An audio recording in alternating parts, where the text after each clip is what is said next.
Bien, gracias. Un gran placer para mí de estar aquí con ustedes, aquí de nuevo en Medellín. Y por esta charla voy a hablar en inglés porque hay algunos temas muy importantes que yo pienso que yo puedo exprimir mejor en inglés.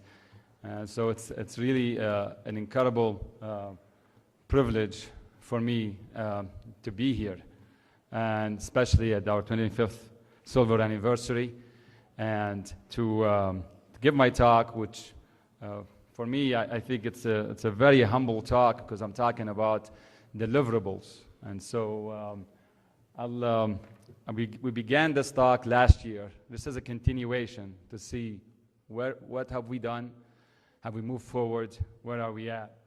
And so basically, it's going to concentrate on what we have, which is deliverable, and what we need to have, which are our continuing challenges. In preparation for this talk, I went back and I read just about every past president's talk that I could have access to see what was their mission, what deliverable did they think of, and are we even close? And I think at least I was incredibly humbled to find out how many of these ideas that I thought were new to me actually just been a seed that's growing and been attempted in multiple ways. And so I hope in this presentation that many of our presidents who are here can see a part of their talk, their mission that they wanted to have for the society, to see that we've got here, at least to some part, and where we hope to go. And this will be a great challenge that's ongoing. So basically, let me talk this way. I thought it would be very important to begin with what is the 5-year deliverable for the society, instead of simply talking about where we are now initially. It's for our society to be the leading society for development and promulgation of the standards and the guidelines of care for the Americas of the injured patient. A new agenda is really for academic centers to become a tool and an engine that reinvigorate and reshape the Pan American Trauma Society in a new collaborative, multidisciplinary, evidence-based approach. The new role for the society as an avenue and an outlet, therefore, for the projects and the goals of various North and Latin American institutions, and the byproduct for these academic centers to become the leading institutions and model for clinical, educational, and system development for trauma care in the Latin region. And so these are some quick summary in the next two slides with regard to what are the deliverables for the Pan American Trauma Society. Dr. Aboutanos already mentioned new board members. We have amended our bylaws. We have improved our membership services tremendously. We have new electronic financial membership management system that is really phenomenal. Was initiated in Pittsburgh, and we followed suit with that. And Gladys Shanklin, our coordinator, has been phenomenal in keeping this up to date. New electronic, user-friendly, and functional website. Development of society committees, development of international web-based trauma registry, development of scholarship for academic achievements, development of 7 new academic and clinical system development courses. Dr. Aboutanos already mentioned the Pan American Journal of Trauma and its and critical care and emergency surgery and its goals in the upcoming years. Go back. The deliverables I will mention quickly are our membership services, our courses, our scholarship, the observership, the registry, and the collaborations that we have. Sorry, I have a trigger finger. Okay, with regard to the question that we were asked when we got an email from Peru asking, why should our society be part of the Pan American Trauma Society? So this is what are the deliverables for the SPT affiliated societies.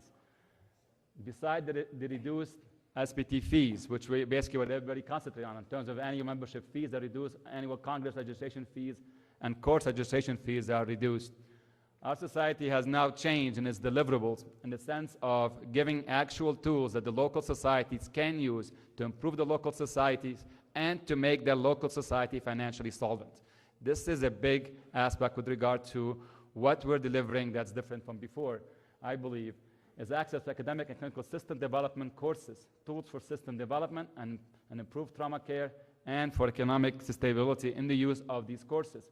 At the same time, access to ability to collect your data adequately, and an international trauma registry that will touch on that can be both hospital-based and also regional base that you could take to your ministries of health and make your local society part of the solution of the data problems in your local countries. At the same time, it works for our society to, as a registry for the society itself, for benchmarking of our institutions, etc. Access to SPT web-based library, where there are various trauma topics that always existed. We're hoping to increase that. Prominent international expert in the field with regard to this. And as Dr. Aboutanos mentioned, Dr. Martos' incredible contribution with the telemedicine committee with the access to weekly grand round lectures. At the same time, access to New Pan American Journal of Trauma, access to SPT newsletter with the incredible work by Dr. Fraga that he has done, very commendable in taking this on in the past year and having it sustainable.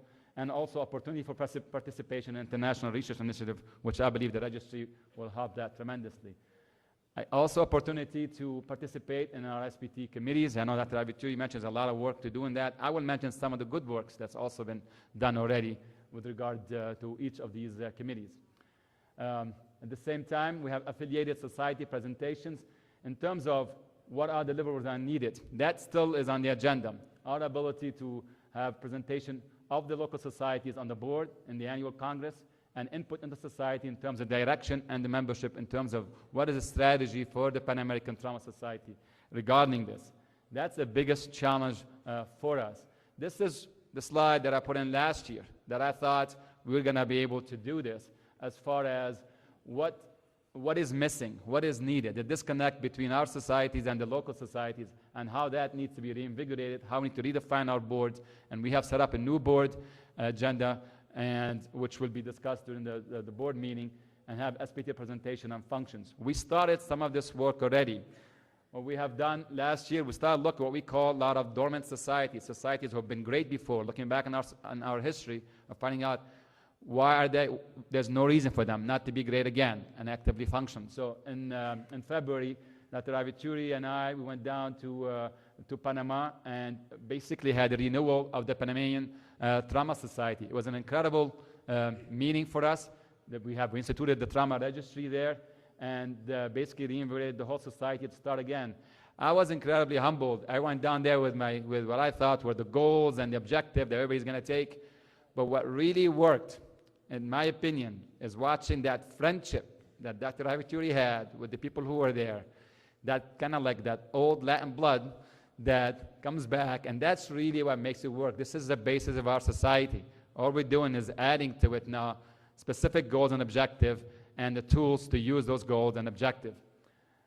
And there is a deliverable and a plan of action with coming so far as the Panamanian Trauma Society now planning on having a Congress in the upcoming 1 or 2 years. This is an incredible development since we were there just in 1 year. With regard to our website, one of our deliverables is making our website more functional. Last year, we noted our website is now bilingual. We have added additional function this year by adding a language toggle function that makes it a lot easier friendly. Instead of having to read both English and Spanish at the same time, you could just do Spanish only for the entire society. We started already doing the Portuguese part of the website, and which the plan is to have that accomplished by next year. It's member-specific, has automatic communication system, automatic online payment system, which was incredibly helpful, and significant administrative support. I encourage all of you to really take a look at our website. It has incredible function and resources for your societies. Been tremendous work put into it, and I think you'll find it extremely useful.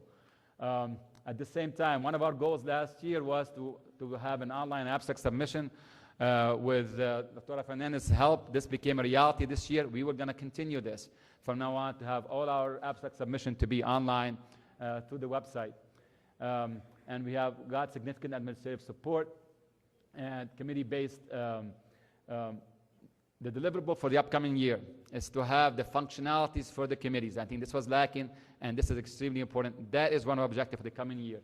As far as having access to the society, for the society to have functionality itself, to have its own website, I think the goal for that is in the next upcoming year, we'll tackle the committee first. And then having significant ability to use our website for advertisement and for financial availability for ourselves. And then, in terms of the committees, last year I said, let's not meet for the sake of meeting. And I said that very strongly. And then I realized that maybe I was a little too strong looking at the committees. And you get humbled, you know, when you have ideas and when you're actually doing the work. I think we should just meet. Just please meet. And then what we will do, we will help each committees when they meet with the various tools, with the various actions. It's a different way of doing it instead of being kind of top-heavy, say meet and deliver this. We will help you with it. That's part of our agenda. Now, whoa, sorry. I'll talk very quickly about what we have. We have our standing committee in terms of executive program committee, publication committee, membership committees, and the bylaws committees, and our head committees. The biggest thing with regard to our deliverables is what we mentioned last year has continued this year. It is this continuity that makes our society strong and makes it continue on its path to get the goals that we have set out. So number one was standardization of the program. We initiated that last year, and we followed suit this year in having specific time and location for the committees to meet. If you check the program, they're there. In terms of having plenary session, of looking at the experience between the North and the South plenary session, promotion of the upcoming SPT Congress, making that was approved by the bylaws committees. So all these are going to continue now as part of our tradition. Program committees. We instituted an aggressive research competition, a significant change for our society. We have 6 SPT research competitions in terms for the general, resident, and student. That is both oral and podium, both oral and poster presentation. That started in 2011 and in 2012. We have an incredible support. If you look at the judges, one of the things that we changed from last year, I think Dr. Puyana by himself handled all the poster presentations, which was incredible. We've listened to him and his advice, let's put it this way, not complaints. And this year, we have 33 judges, incredible commitment from our society members to make this agenda work, because we have to do that. And this is the outcome, basically, what we have. Oh, let me go back. So this year we have, again, 122 abstracts submitted. Last year we had 123, so we've continued that. 53 general, 32 resident, and 44 students. 14 countries participated, high quality. We standardized the evaluation. It's no longer my opinion, somebody else's opinion. This is a blinded process. It's an electronic process now with judges and participants, and they get the abstract, they get this process, and they electronically evaluate, and we have an automatic score that comes out. We've selected for this year 8 general, 8 resident, and 8 student oral presentations. We have 91 posters presenting. At the same time, in collaboration with the American College of Surgery, they have 9, with the Committee of Trauma, they have 9 posters presented this year, again, at our Congress.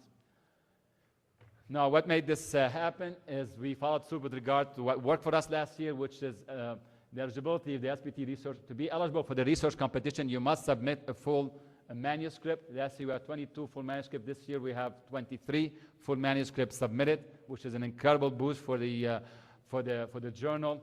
And again, what made this year different, which is the same thing as basically the last 2 years, it's the incredible contribution of people like Dr. Susan Briggs and what she has done into making the scholarship available, the travel scholarship, to allow all the people who think, well, I cannot make it, I don't have the resources, I have the ideas but not the resources, well, they could apply for the scholarship.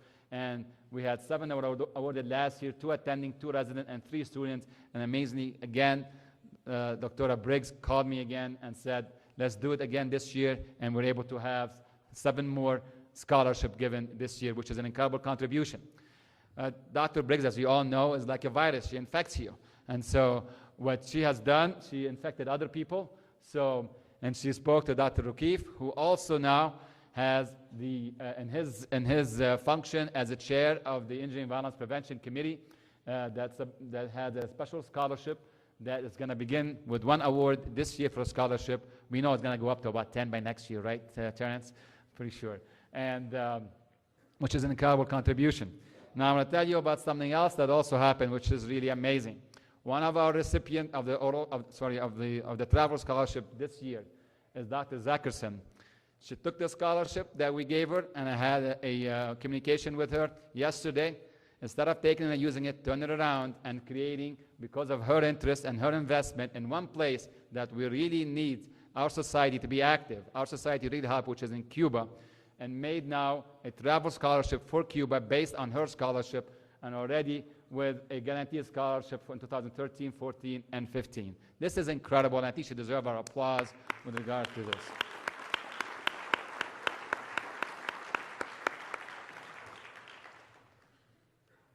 Oops, let me go back again.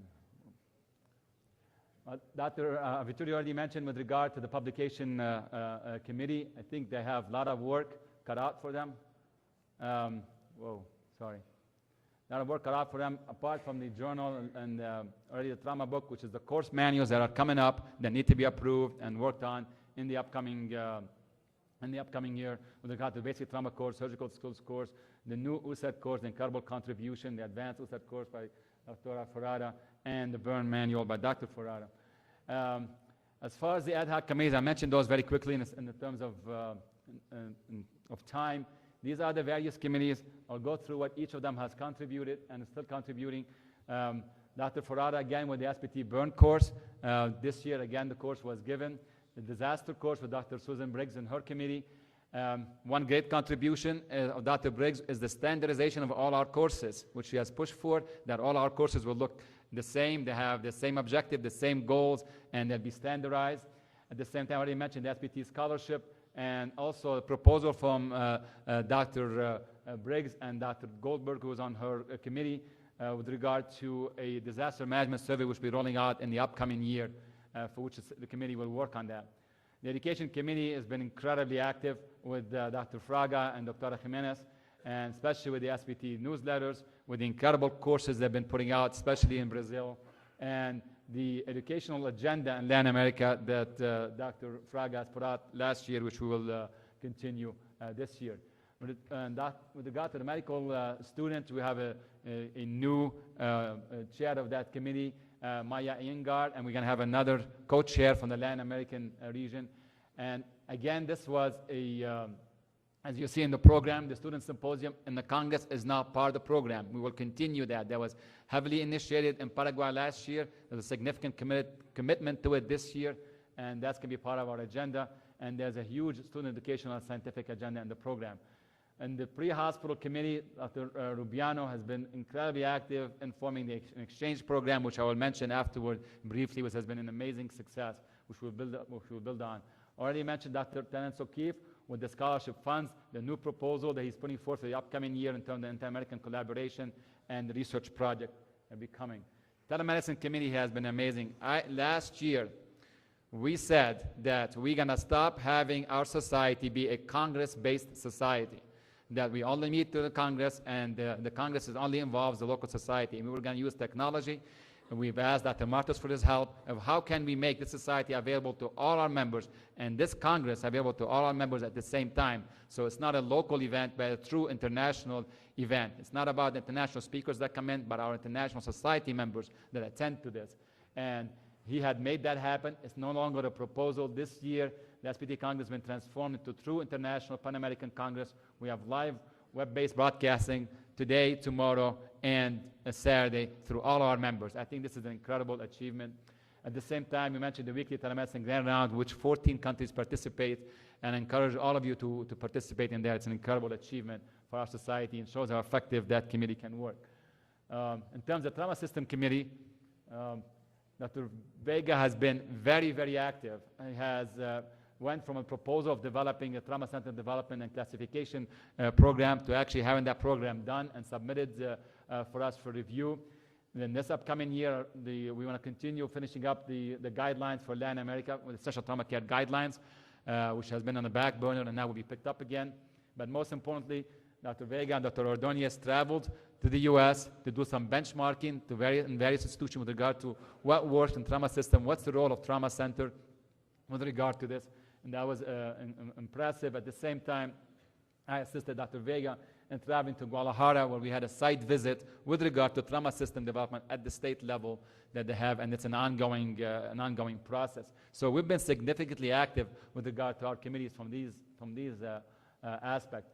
Now, with regard to the deliverables and responsibilities, we've outlined the chair responsibilities and the programs that need to change last year. This was not 100% successful, I have to admit. The reason, I think, it's a two-way stream. Dr. Abituri alluded to that a little bit, is I believe what is needed, apart from giving a mandate to what the committee chairs need to do, is an equal mandate to what the executive committee needs to do with regard to these committees, as far as having a standardization report, standardization time where that report needs to happen, and an actual meeting for the board to meet 4 times a year, where our plan is right now, where these committees will be reporting to. And so this will be the agenda that will be put forth for the upcoming year. The biggest challenge has been also our communication. There has been an amazing investment with our university with regard to the Pan American Trauma Society to make all these deliverables happen. And we've had issues with communication. Now our university, which is Virginia Commonwealth University, under the leadership of President Rao, which will be here, and our Department of Surgery under the leadership of Dr. Neifeld, who is here, which is an incredible show of the support of our university to have both of them present here. It has never happened in the history of our society to have that much of an investment, which is really incredible. And I think it just deserves another applause with regard to this. But to continue on that theme, one major aspect is investment in the communication system that we are giving now for free, that's going to allow our board members, with its large size they have developed with its all new members, to be able to have a regular meeting that is feasible, which has been our problem last year, and I think that hindered some of our advancement for our goals.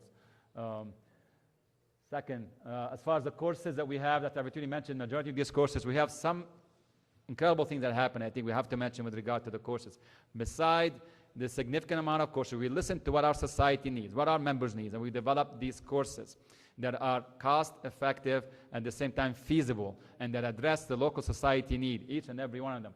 But what has happened is an incredible collaboration, thanks to Charlie Mock and his incredible vision for Latin America, for us to have a collaboration with WHO for the quality improvement course, for which is given to us to have that course as our own, but also to have the Portuguese and the Spanish version of the course. In the past 2 months, both of these have become a reality. The Portuguese course was inaugurated in the World Trauma Congress in Brazil, which was an amazing congress, and great thanks to the ability to have the inauguration of the manual in Portuguese, and for the SPT Society to translate this manual. It was a joint collaboration, which shows you how effective a local society can be in bringing a product that is pretty impressive. WHO is going to be using for all the Portuguese-speaking countries. The Spanish manual was just finished, thanks again to the incredible contribution of Dr. Jorge Nera, Dr. Manuel Lorenzo, and Dr. Mata in making the translation for this course. The translation was accepted by WHO, and we'll be doing the inauguration of the course manual today here in Medellin during this 25th anniversary. This is incredibly significant, but it marks the agenda, which is the title of this Congress, for quality care. And this manual, basically, and this course set the agenda and gives you the tools to make this achievable.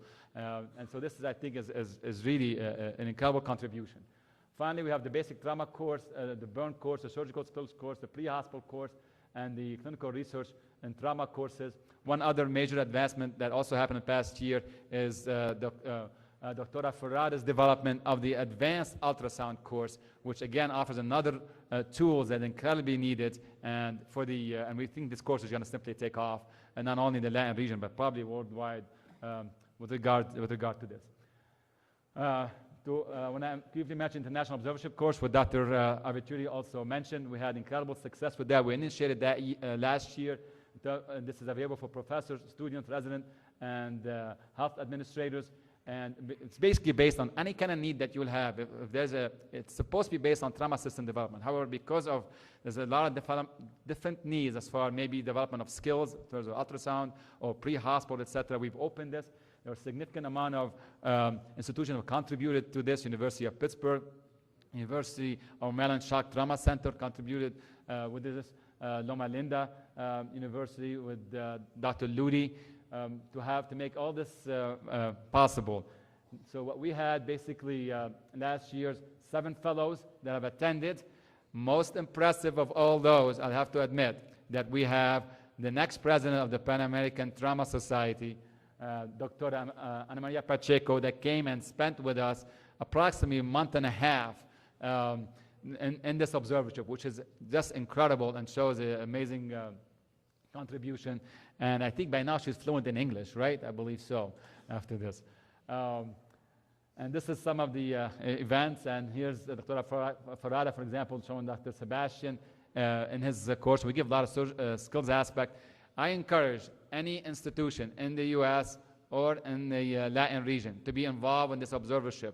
The more we could make institutions available, many of you already have international observership. We simply ask, link them with the Pan American Trauma Society. Let's make this accessible. Many of you have been doing this for years. I spoke a few months ago with Dr. Coimbra. He said, we have this. We've been doing this for a long time.